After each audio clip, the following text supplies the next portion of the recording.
Department will speak to you today and kind of give you some information that's necessary and some information that's needed information, okay? We also have Birmingham Fire and Rescue here as well. They will talk to you about some fire safety rules and regulations as it relates to and pertains to those who will be selling food, okay? The restrooms are to my left, your right, the men's restroom, around the corner on the end, on the right-hand side. Women's over here to your right, my right, your left, the first door on the left, okay? Got that? All right, one more thing. These vending opportunities are not for Legion Field Stadium, okay? These vending opportunities are for the street area and any areas across the street. All right, y'all got that? So we want to make sure we communicate that well and effectively. So these opportunities are not for where? They're not for Legion Field Stadium, okay, or on the property. They are on the street and across the street. All right? That's food and anyone else selling merchandise or anything of that nature. Unless you've been contacted by someone here, Birmingham Park and Recreation, i.e. Leroy Everson, yes, ma'am. It's for across the street, okay? Yes, ma'am. Can you do both? Have you been contacted by Mr. Leroy Everson? If you have, then yes. Now that's going to be up to you, okay? Anyone else? From my team, anybody have anything to add, subtract? All right. The next person coming up will be the City of Birmingham, and we also want to honor your time, so we're going to try to be as expeditious as possible, okay? All right, you guys have a great evening, and thank you so much for being the best part of the McDonald's Magic City Classic presented by Coca-Cola.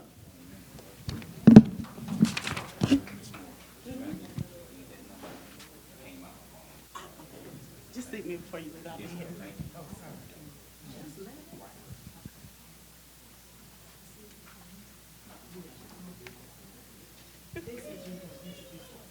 I did. City of Birmingham Finance Department and JCDH staff have a quick pre-meeting to go over any concerns. Hi. Good evening to everyone. Oh, okay. First, we're going to have an introduction of Dr. Hicks. So I'm going to turn it back over to JCDH, and then we'll be right back with you. Oh. Good evening. Good evening, everyone. My name is Wanda Hurd. I'm the Public Relations Coordinator with the Jefferson County Department of Health. And I want to introduce you to Jefferson County's newly appointed health officer, Dr. David Hicks. He stopped by today and from his busy schedule, and he just wanted to bring remarks and greet everyone, and thank you all for coming out. Who's ready for the Magic City Classic? All right. So I just want to say I appreciate you all because you've been proactive. You showed up to our response because we want to make this as smooth as possible. We want to be successful. Y'all make it a part of the success. So we're just proud and excited to always partner with the City of Birmingham. And we want you all to be successful. We don't want any roadblocks. We want everything to be smooth. So pay attention. Our team is here to help, provide assistance. And again, it's going to be a great event. Thank you all. And thank you to the City of Birmingham.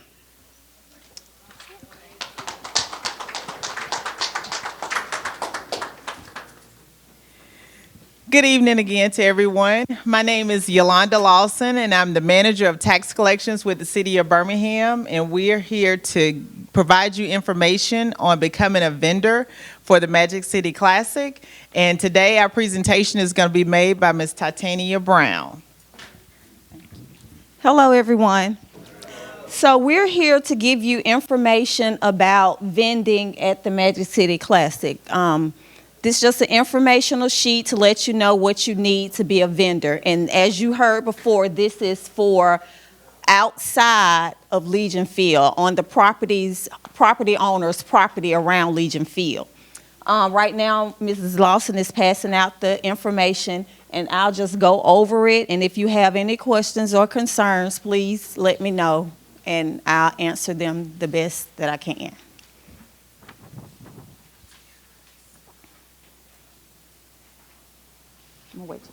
Okay, so the first thing on the information sheet is for all vendors, food trucks and peddler vendors. And when we say peddler, those are the vendors that are selling merchandise, the merchandise vendors. All vendors are required to remit sales taxes equivalent to 4% of all gross sales generated during this event. We will provide you with the sales tax envelope to mail back in to the City of Birmingham 2 weeks after the event, which is November 13th, I think it is, and that has to be mailed back in by November 13th. And the next point say you will receive one sales tax envelope to return collected sales taxes to the City of Birmingham via mail or in person. Remitting sales taxes is required and will determine your ability to participate in any other events in the City of Birmingham. So we will be monitoring the sales taxes, and we will have your information to contact you to collect those sales taxes after the event. The next point say must return the collected sales taxes in the provided envelope to the City of Birmingham and License Division no later than the close of business November 13th. If the collected sales taxes are not received by this date, they will be considered delinquent and further collection actions will be enforced by the City of Birmingham. These collections actions will also prevent a delinquent, non-compliant vendor from receiving future licenses to operate in the City of Birmingham as required per our ordinance. Everybody get that? Please pay your taxes. Oh, the sheet is coming. She's right there. 4% of your gross sales, yes. Temporary licenses are valid for the specified 3-day period reflected on the license.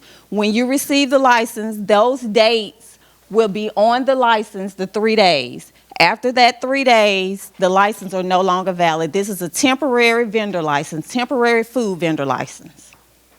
License for merchandise vendors are a little bit different. That license expires December 31st, 2023. If you will not conduct business in the City of Birmingham after this event, please contact the City of Birmingham Licensing Division to close this business license tax account. Because if you don't, you will be charged penalties and interest every month that you don't pay on that account. So if you're not going to use that license after the Magic City Classic, make sure the number is on the sheet. Call this number to say this license is no longer needed. That way we will close that account and you will not be charged any penalties or interest for that license. The next item, it says requirements at the event. License must always be visible at the vending location. So say for instance, you have the license in your pocket and you run off and someone else is running the business.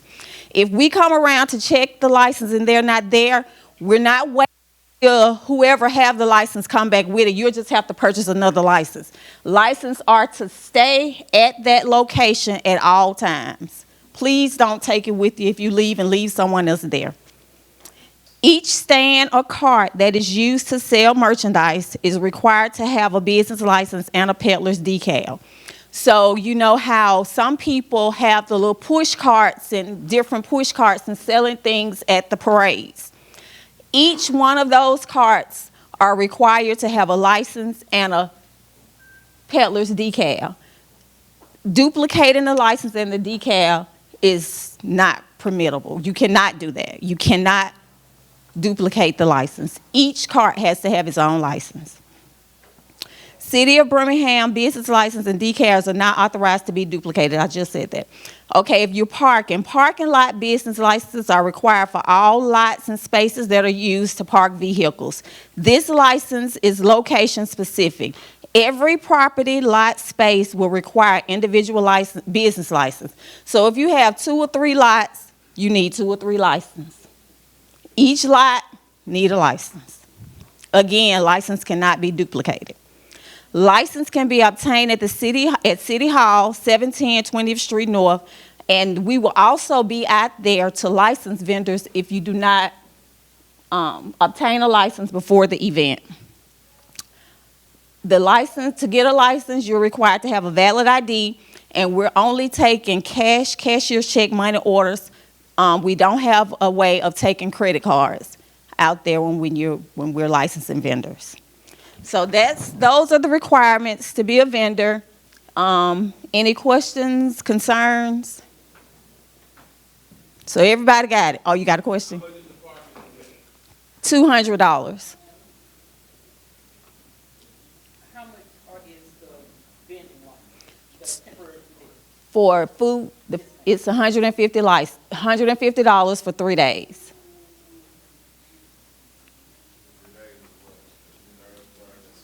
So if that's when you're going to start, yes, those are your 3 days. You let us know your 3 days. If you're going to be out there Thursday, Friday, Saturday, yes. So what is the requirement if you want to park outside, if you have a food truck on the street? Or is that somebody's lot? So all around Legion Field, that's someone's property. You have to get in touch with the property owners about setting up on their lot.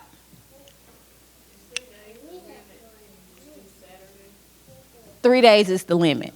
It's $150 no matter if you do 1 to 3. It's 1 to 3 days. If you're a vendor, merchandise, okay, you said $150, are you all gonna send up, how do we go downtown or purchase goods? It would be best if you come before the event. That's excellent. That way we don't have to stop you doing business hours when you're selling. But if not, we will be out there to license vendors Thursday, Friday, and Saturday. This is City Hall, this is downtown Birmingham. Yes, at City Hall. The address is on the paper. Thank you. How are you? Good, and you? So if you're already a restaurant, so what do I do? Like, If you're a I'm already restaurant and your business. restaurant has a license, you would need a license to operate at the event. That license is for your brick and mortar. That license does not travel. It's location specific. so City Hall, and then a food permit, do I need to obtain something else from the health department? Yes, So everything has to be fresh, not the brick and mortar. right. Because whatever you got for your brick and mortar, that's for your brick and mortar, Gotcha, okay? gotcha. Wait a minute, hold on. You asked about food, yeah. You gonna do it now? The health department will address the food permit portion when they come up next. Yes, ma'am.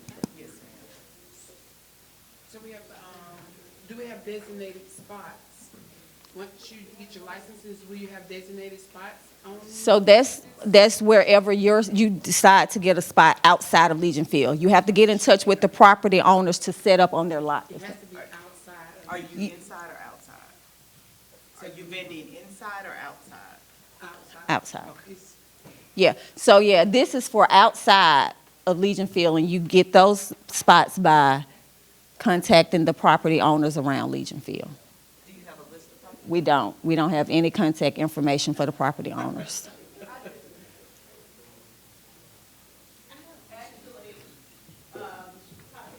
Uh-huh, I do have a phone number for Todd and Tiger.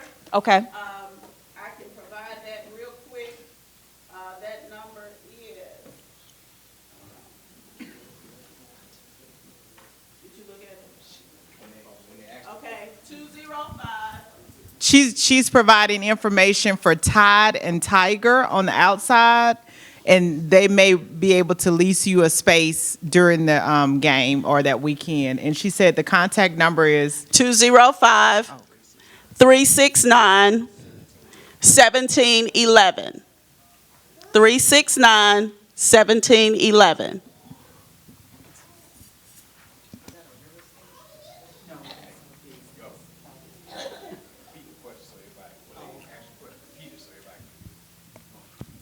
The last question was, did we have any contact information or information on the property owners surrounding Legion Field? And she was helpful enough to provide us with one property owner, which is directly across the street. It's called Tide and Tiger. And she provided the phone number, contact phone number for them, but we do not have the city of Birmingham does not have a contact list.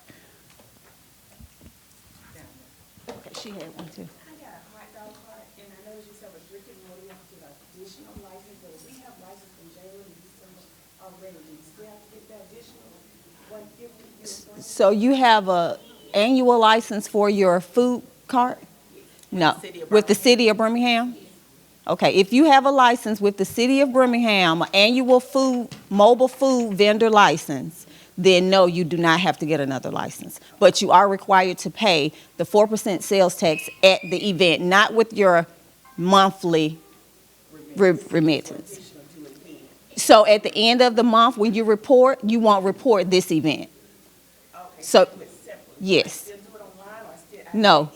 So we're going to provide you with the envelope to mail in or drop off in person with your 4% sales tax from this event. Okay? You're welcome.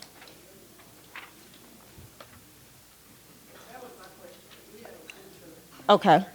And you already have a license? Okay.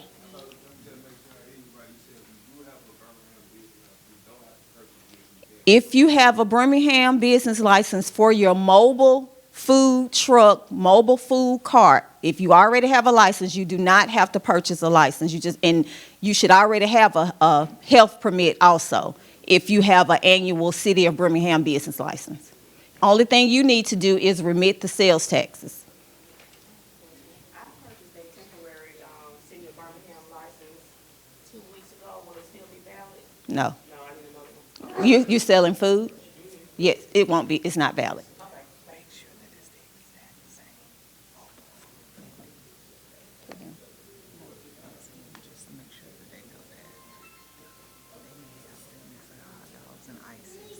Okay. Yes, yes. So another thing, every food truck that you have, that food truck need a license. If you have a hot dog truck, that hot dog truck need a license. If you have an icy truck, that icy truck need a license. Every food truck, every vending operating machine that you have has to be licensed. To license, now I don't know about the health department. I think we're gonna be right at the same time. 12 to 4 on Thursday, 10 to 5, 12 to 4 on Thursday, 10 to 5 on Friday. 10 to 5 on Friday, And Saturday, Saturday will be any given time. anytime. Yeah, all day, basically, probably. Any more questions? Y'all good? Down here.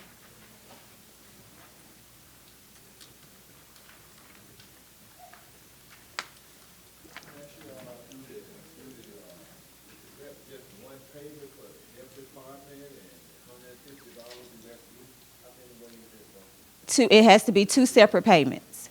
One for the Jefferson County Health Department and one for the City of Birmingham. Oh. Yeah. And the county also. Jefferson County Department of Revenue. So in the city of Birmingham, you're required to have 3 licenses: city, county, and state. So, city of Birmingham is 4%. The county is 2%, and the state is 4%. Yes. That's for anything, anytime you selling something in the city of Birmingham, yes.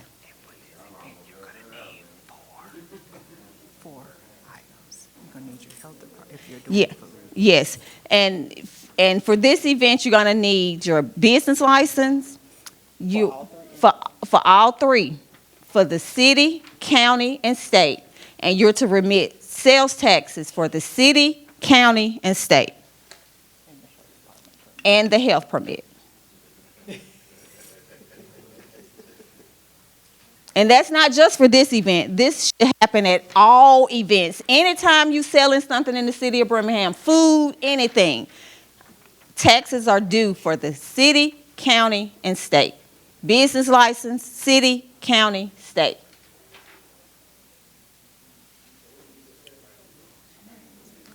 Jefferson County. Jefferson County can handle the county and the state of Alabama. They're gonna speak. Yeah, they're next. They're coming up. Okay, I heard you say about the parking, so if you do have permission already to park on commercial property, like across the street over there, okay, what you have to have is an issue, but you have to pay them already. So what you have to pay another additional for parking? Yes, sir. You have to have a, Private too now, you own private property. on private property, you are to have a business license to park cars. No, I'm not talking parking, I'm selling merchandise. I think he's asking. That's gonna be Oh. between the property. Yeah, that's gotta be agreement between you and the property owner. When I was speaking of parking, I was speaking about parking vehicles on their lot, how people charge to park vehicles, that's what I was speaking of. But that part is gonna be between you and the property owner.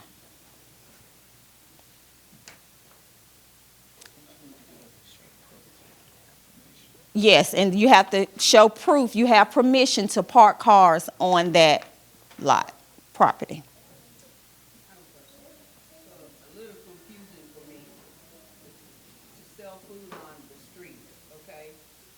And you don't have numbers for the owners. So how are we gonna know, like, is it first come, first served on where you're getting there, or you gotta get in where you fit in, or? I'm sure they have a way of doing that, setting up on their property. But when you call Tide and Tiger, if they can't do it, I'm sure they can give you a number to someone else that is leasing their spots, their neighbors that's leasing their spots. But we don't know how they do about allowing you to set up. But the main thing from here is to let everybody know that you need to have your stuff together. Correct. Yes. Yes. What do I do if across the street in Birmingham and my establishment is on, like, directly across the street? Are you speaking of another occasion? No, license purpose. Birmingham's across the street, Homewood is here. Do you have a city of Birmingham I'm the city business? of Homewood. Well, you would have to be licensed for the city of Birmingham special events if you have a city of city of Homewood license. Yeah, I think each municipality require you to have a license. Homewood, Hoover, all the municipalities require you to have a license to vend in their. And you cannot cross municipality licenses just for a special event. Right, So each city needs his own. correct. But we're just referencing this special event in the city of Birmingham. You would not be able to bring another municipality's license here just for a temporary event. Any other questions? And we'll be set up in the back if you decide that you have additional questions or think of something additional. And also, we have our business cards with our contact information if you want to call us or email us with additional questions. Yes, ma'am. I was just about to say that you can purchase license tonight. Just for the city. I don't know if Jefferson County. But definitely for us. We can only speak for us. Anybody else speaking for the county and? Yes, sir. They're They coming are. up next. We just happen to be first. Okay, thank you. Thank y'all.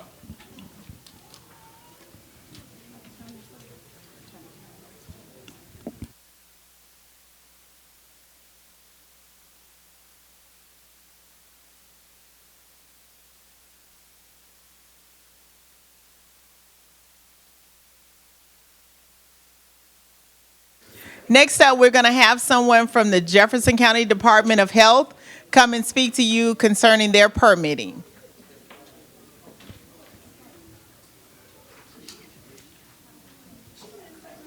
Oh, sorry.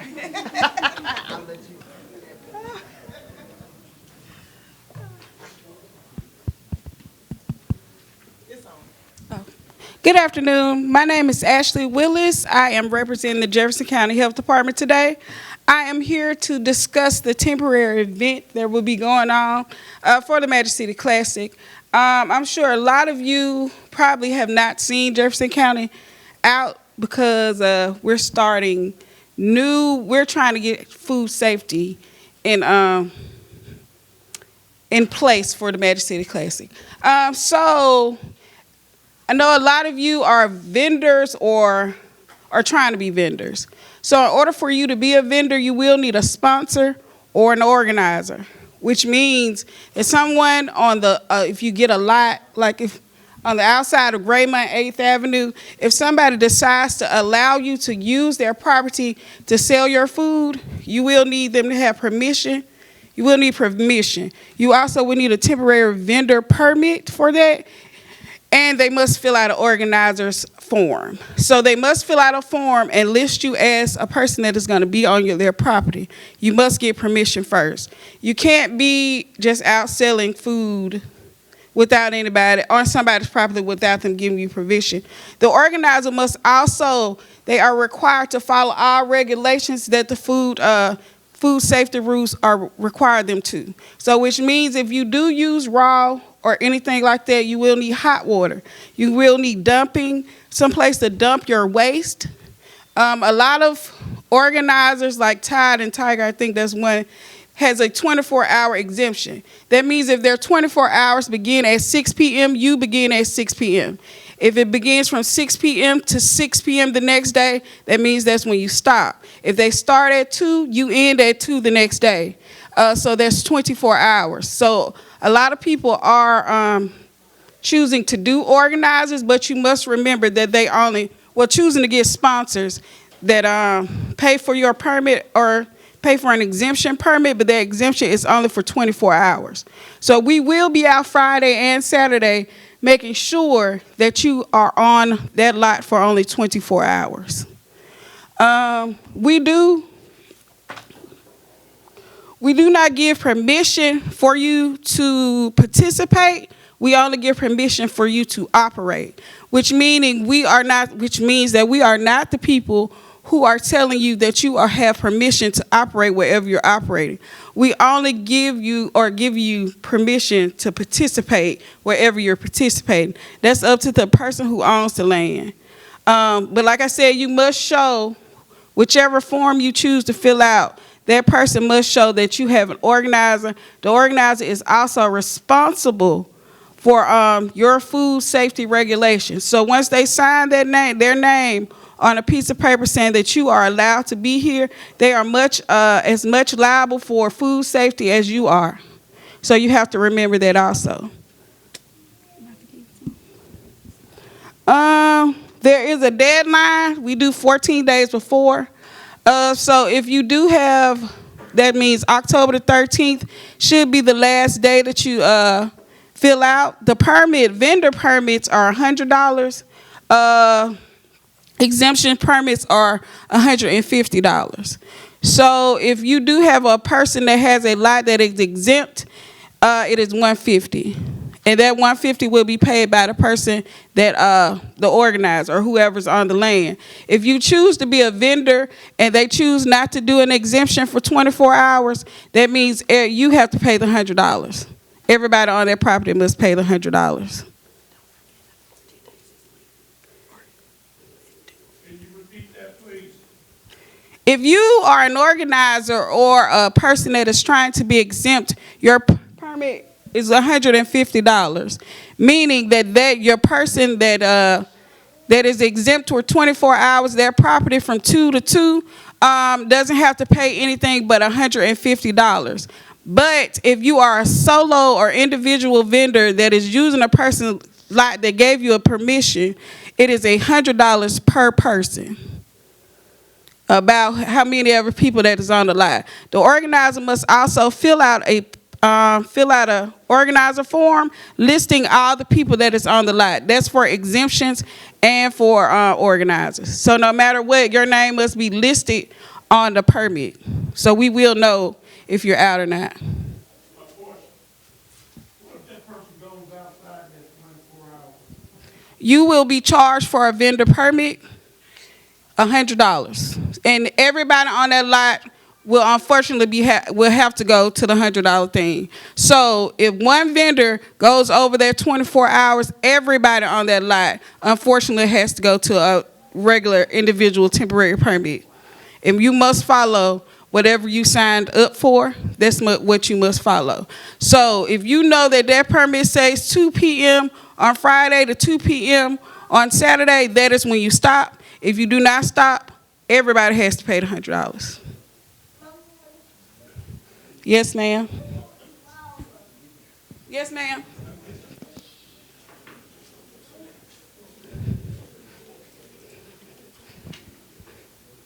How do you know if you're an organizer, if they do the proper validation for the permit that you need for the time frame? Well, this year, when you fill out, your organizer fills out your paper and lists you on the paper, we will give them a copy of the organizer, the front page of the organizer's form, which has a stamp on it, which will have our stamp on it, so we know who paid and who did. But how do you know as a vendor if they did the proper, Oh, so she's asking, how do we know as the Jefferson County Health Department, how do you know that the vendor does the right thing? Unfortunately, you have to, it's your liability. You're liable for whatever you and that vendor have together. So we're only responsible for food safety. You're responsible for making sure that the organizer or the vendor has taken care of everything they have to take care of. And I would just encourage you to talk to your organizer and see which application they applied for, and then go from there. and what she was saying about if it ends at 2 o'clock and it's most people are on the lot and they don't leave at their time, you're responsible if they don't leave? So what she was saying was that so what we offer is a permit exemption, which means that if an organizer chooses to apply for an exemption, and it's a 24-hour exemption, so it's a one-day exemption, then the exemption is for the event itself. And so if for some reason, like if the organizer does not allow, the organizer says, and the organizer picks the time, let's say that too. So if the organizer says, okay, my event lasts from from midnight to midnight, then that means that all vendors cannot start before midnight, and they have to be cleaned up and packed up by midnight. And for any reason, if that's not the case, because again, the application is for the entire event, then that means you're no longer exempt from that event, which means that in that case, each vendor has to apply for an exemption. For an application. And so that's more or less on so you will know because we will be issuing an application for each vendor. And so that will be your time to operate will be well communicated to each applicant. And so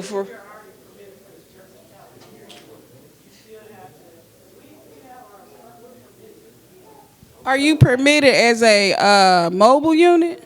So if you have a mobile unit, you must return back to your commissary in order for you not to have to get a temporary permit. Your commissary must be at least 2 hours, right? 2 hours or how many? 400 miles. 400 miles from here. 400 miles. So if you return back to your commissary, you won't need to get a temporary permit, but you must return back to your commissary. Correct.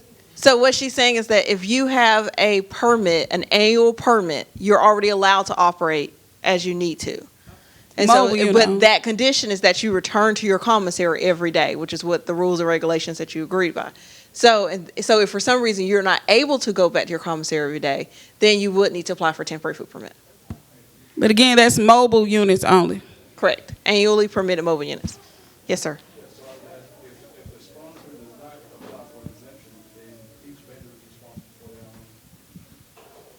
Correct. So his question is, yes. So the question is, if an organizer does not apply for a 24-hour exemption, what do you do? In that case, you apply for a temporary food permit, which would allow you to operate for the entire event. But that has a due date. So you can't just show up on Saturday morning and say, I'm here to operate. You must apply ahead of time. Deadline is October 13th. October 13th. And then so if you apply after October 13th, you may be charged a late fee. So that's Friday, this Friday. $100. So it'd be $200 if you're late. Who are the organizers? They listed one for you, but usually the organizers are the business people who are along Greymont, 8th Avenue. We don't have a certain one. They're just around. We don't have a list of them, unfortunately. Correct. The organizers are the property owners. Yeah, they're the which property to say that, because I think someone asked earlier about parking on the street, that would be the city of Birmingham because they own the streets. So, and I don't think they're issuing permits for that.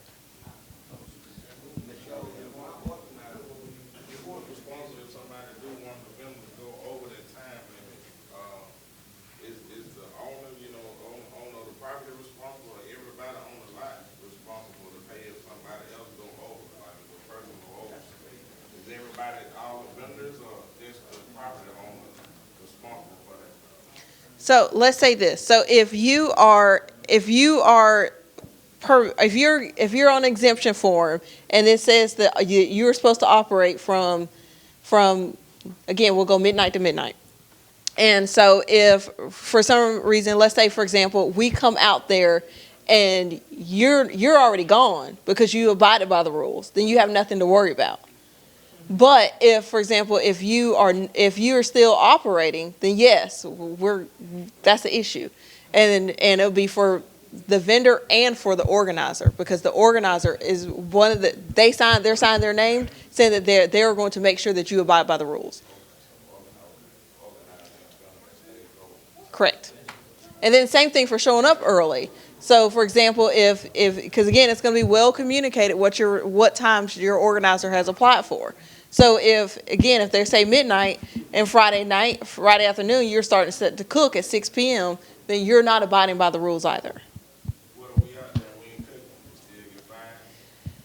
You can set up, but you cannot prepare, cook, or anything in the food. You can set it up, but you can't go any farther than setting it up. Right. So that includes, for example, if you want to chop onions, you cannot do that until that time starts. Can't put sauce in a bottle, nothing. You can't open anything.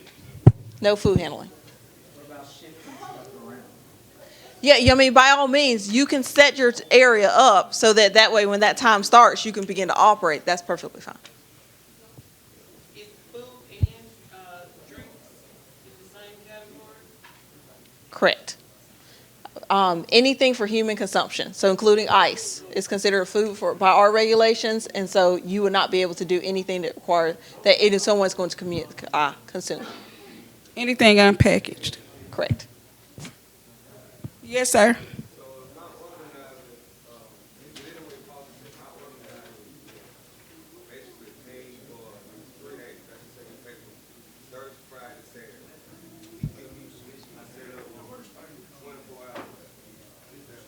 No, sir. No, sir. So there are two types of permits. So there's an exemption that is 24 hours. Then you have a regular temporary permit that lasts for at least 14 days. So if your organizer decides to be a regular organizer that has people on that's longer than 24 hours, you can stay out there you can stay out there from Friday, Saturday, Sunday until it's over. The thing is, if you are exempt, if you are the one that didn't pay for the permit, like if you're exempt and you didn't pay $100 on your own, that means that you can, that means the organizer or the sponsor paid for you to be on their lot for no more than 24 hours. But again, if your organizer does that, we're going to give you a sheet with the time on it that you have to leave and when you start and when you leave. So again, like she said, you're responsible for leaving at the time that you leave. If you leave on time, you won't get in trouble, or you won't have to hear us or whatever. But if you leave on time, it's no problem. If you get a regular temporary permit, you could be out there for the full 3 days. If that's what he chooses. So, but the regular temporary permit that she's talking about is the vendor applies for that. So it would be you applying to operate for those 3 days. But again, it's kind of what she asked earlier about how do you know if your organizer did what they're supposed to do. It's really going to be a communication between you guys for how long they're allowing you to operate on their property. Because and like what she was saying is that if for some reason you are, like if your organizer is saying, no, I applied for exemption, then you're only going to get 24 hours because the exemption is for that event at that property. I have a question. If the property owners Talking. don't get a permit, it's that you have that spot, you on your own, that's where the $100 comes in, but in the big $100. He still has, the property owner still has to give you permission to be on the lot. Okay, gives you permission, but the property owner don't have to do anything. If you The property owner is still as liable as you for food safety. But you had no, if he gives you permission, he will fill out an organizer's form, list you on the organizer's form, and you will pay, and you will fill out a temporary vendor permit form and then you will pay the $100. But you still must get permission, and you still must tell the organizer that he is still responsible, as liable as you for food safety. So are you saying that if they have a mobile cart, they still have to have an organizer?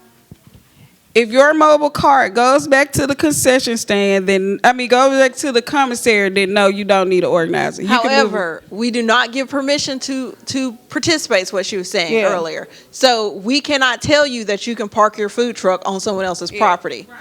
So if they yes, you will have an organizer because someone is going to give you permission to operate at that property. But if they tell you to leave, you can't be like, I have a food permit, I can stay here. We can't tell them that. Right. But following up on that question, if you have your permit and they give you permission verbally, we don't have to come through all the paperwork and all that, correct? If we mobile and we got a commissary. And you go back to your commissary, the participation part is on the landowner's part. You just have to go back to your commissary for us. Correct. If you have an annual mobile food unit permit, then you do not need anything else from us, as long as you go back to your commissary every day.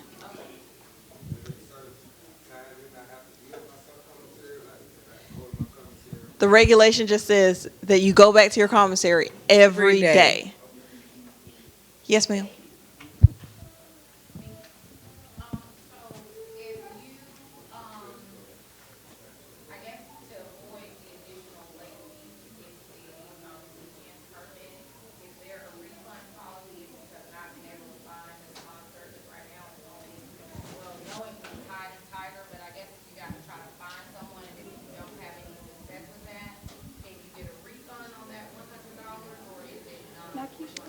So yes, if you do your application and you contact us before the event and you say, for whatever reason, I'm not going to participate, then yes, we will refund you. Just know our refund process, because we have several checks and balances because we're playing with somebody else's money, it takes about 2 months to get your refund. So I would encourage you to only apply if you know you're going to participate, or unless you just don't want your money back really quick. Yes, ma'am. Yes, ma'am. Question back here. If the organizer gives permission to the vendor to be on the property, is the organizer paying a fee as well as the vendor?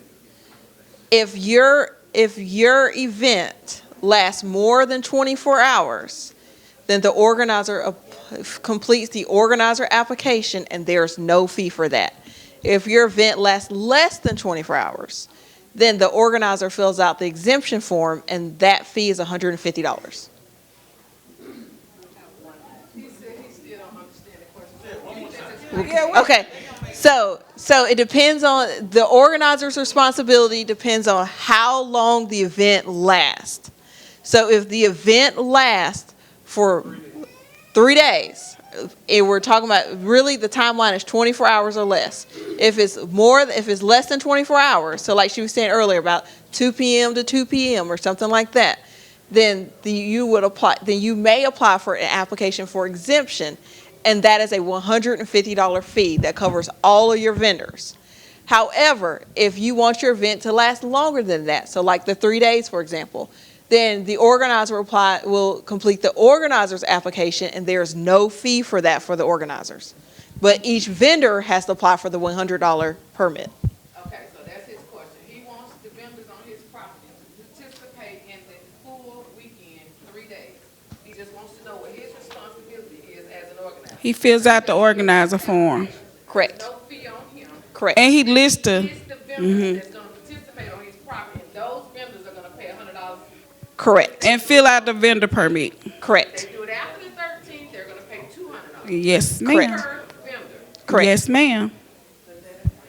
Thank you. You're welcome. Correct. But again, I would encourage you to talk to your organizer.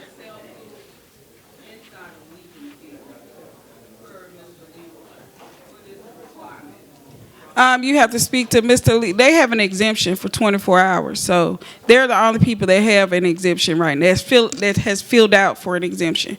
The only people who have is the people inside of Legion Field. So with me having a brick and mortar and dealing with him, is it strictly between, Yes, ma'am.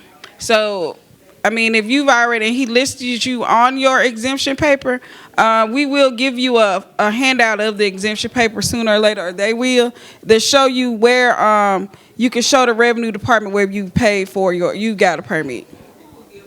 We will give probably Legion Field the paper with a stamp on it that say you've paid, so they can show that you've paid, and Birmingham Revenue can do whatever they need to do with you guys.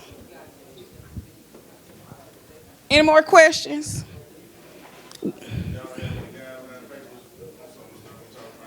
We had some in the back there. The whole table back there.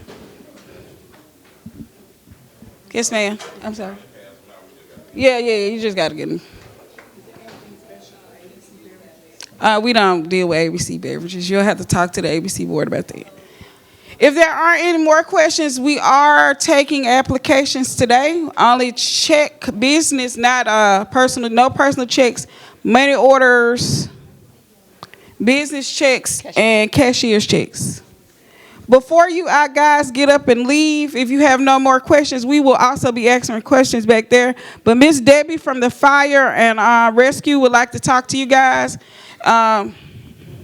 Yes, ma'am. No, ma'am. The Jefferson County revenue is back there. The state of Alabama isn't, but the county is, so they can answer any questions back there too. Yes, ma'am.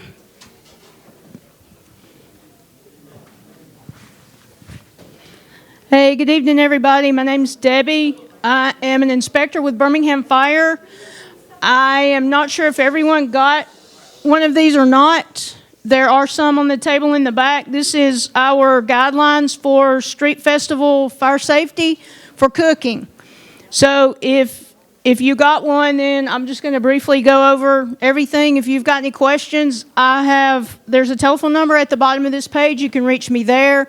I also passed out some business cards with this that I have some more in the back by the door. So if anybody didn't get it, we'll talk when we get finished. So if you have a mobile food truck, a trailer, or mobile cooking units that has a hood suppression system, that hood suppression needs to be currently tagged within the last 6 months of the event.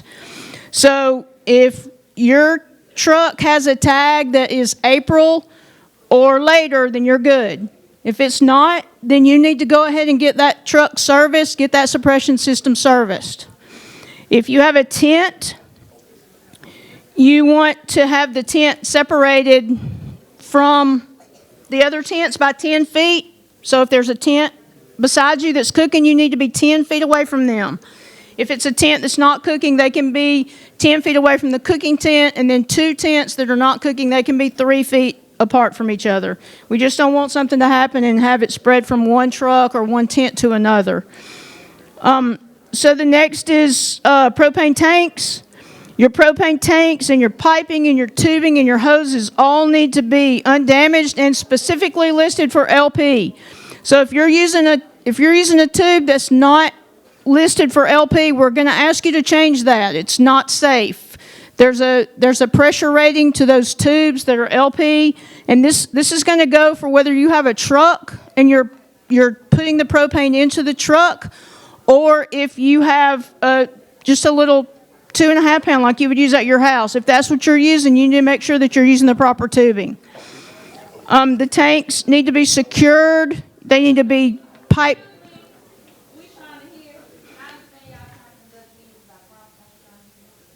They need to be piped from outside of the tent. So if you're inside your tent cooking, you don't want to have that propane tank inside with you. So make sure that your cords or your piping is long enough so that you can get the propane tank outside of your tent.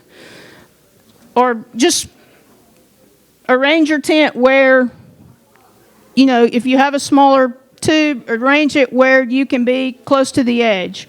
But you do have a spacing requirement there because we don't want the tent membrane to be damaged by the heat. If you have extra tanks, if you think you're going to need to change tanks in the middle of the day, you need to have those secured. They need to be outside of the tent. You don't want them to be accessible to the public. You don't want trucks or cars to hit them, and you want to protect them from damage overall. You don't want to store them in between the tents. People are just out of habit going to walk in between the tents if they can. You may need to walk in between the tents, so we want to have those out of the way so we don't have an issue with one of the tanks being knocked over. So those tanks have relief valves on them. You want to make sure that they're pointed away from the tent, the canopy, or the membrane structure, and the other tanks. We want to keep them kind of away from each other.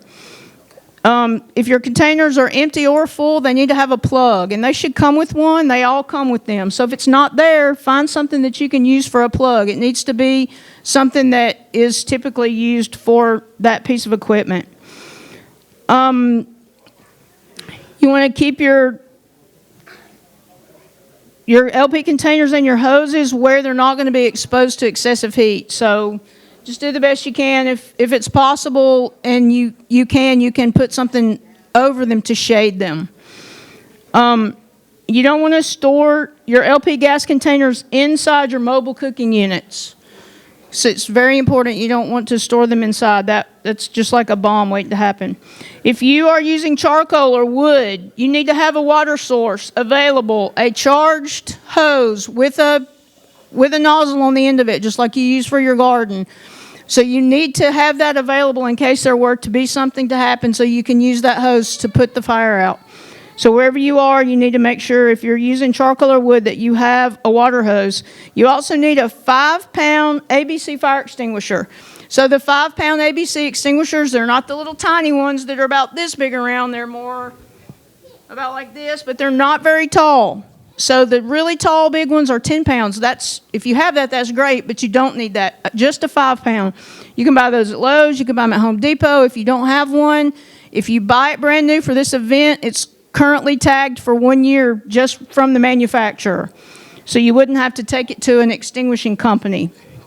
If you're using a generator, you want to make sure that the exhaust is directed away from the building and other cooking vehicles and public areas. If y'all have ever been around a generator that's running and you smell that exhaust, you don't want to have to smell that, and you don't want it to come into your truck, you don't want it to come into your tent, you don't want it to go around, to any public area. So we're going to be coming around checking all these things all the days of the events. So we'll keep you going.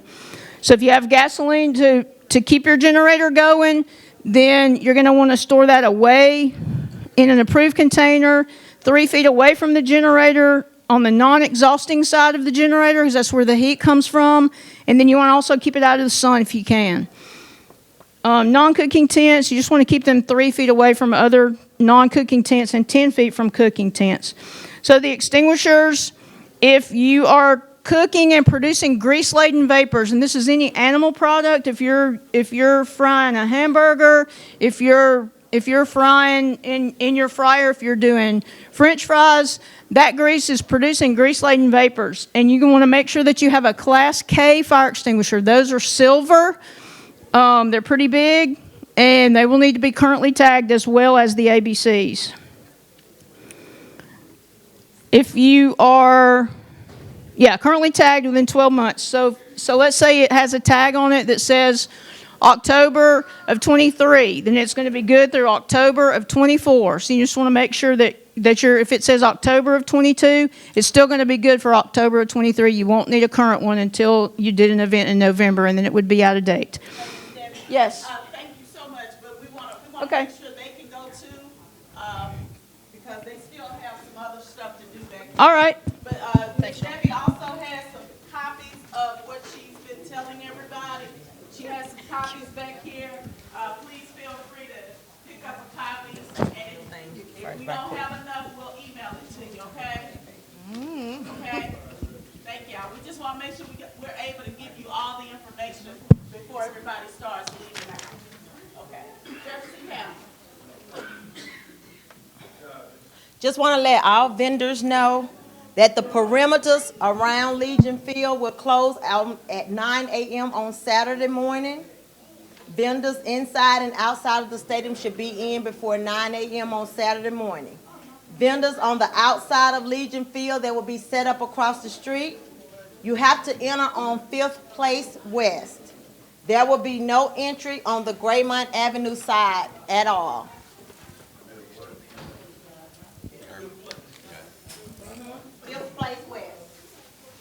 Good afternoon. My name is Victor Johnson. I'll make it quick. I'm Victor Johnson. This is Tracy Gaston. We're Jefferson County Revenue Examiners. And we're just here to let everyone know that any business doing business within Jefferson County must have a Jefferson County business license.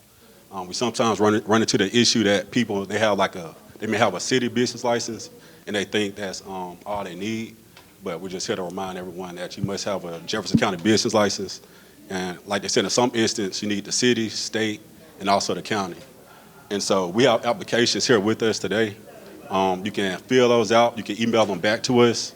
You can also drop them off at the Jefferson County Department of Revenue, one of the satellite offices or the downtown location. And our email is at the bottom of the application. Ms. Tracy is as well. We're going through the renewal period right now, so it's kind of busy right now. And so if you email us your application if you need one or you need to get it renewed, just feel free to reach out to us and we'll be more than happy to go ahead and pull your application and get that updated. And so the one thing, the application is important. The second thing is after the event, that Saturday night, we will be coming around collecting. We will have some people in the field collecting the envelopes, the 2% that's due to the county. And if we don't get to you, you are responsible for mailing those payments in to us within 2 weeks of the event. If we don't get them within 2 weeks of the event, it is considered delinquent, and other collection efforts may be dispersed at that time. So, any questions? It will be for the whole year. We don't have the temporary license, and so the Jefferson County business license will be for the whole entire year. From now until December? October 1st through September 30th. Until next year? Yes. How much, depending on?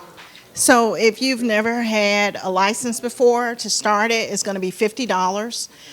That's only if you need a Jefferson County license, but if you need a state of Alabama license too, it depends on what type of business you're actually running. If it's a normal vendor's license, I think that's like $31.50. So with both licenses, $81.50. But if you have an existing Jefferson County business license and you're just renewing, you're going to pay it based on whatever your business gross for the year of 2022. Thank you. You have someone coming in, but just the event from out of town. You're saying that they need to put the county license $50. And what do you say about the state? We can also issue the state license. It depends on your business. So we don't have a book here in front of us. Say it again. A food vendor. Do you have a food truck, a wagon? I mean, what are you vending from? A truck? So that license runs about $150. That's 200 for you guys, 100 for the county, for the health department, and 150 for the city. That sounds about right. Is the number right now? Sounds about right. About right, yes, sir.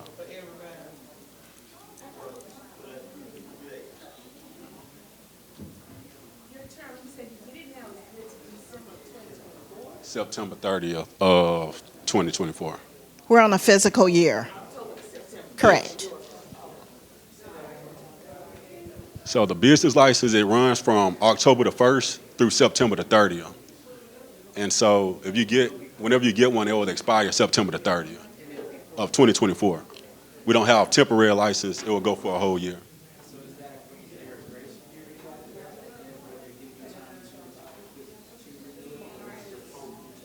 It's like between October 1st through Halloween is your grace period to renew. It expires September the 30th, but you have before Halloween, before penalties and interest and things will accrue on it, before it's late. But if a revenue examiner comes to your place of business and you have that old license displayed, likely they will cite you. So you guys are not taking payments, you said email it tonight, email it back in. Right. If the only payments we will be able to accept would be check, and it would have to be for a brand new business, not an existing business.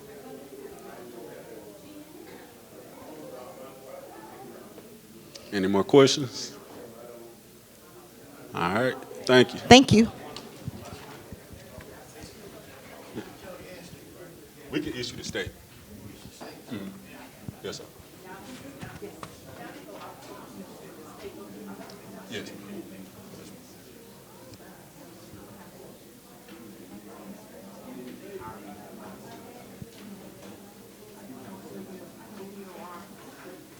Yeah.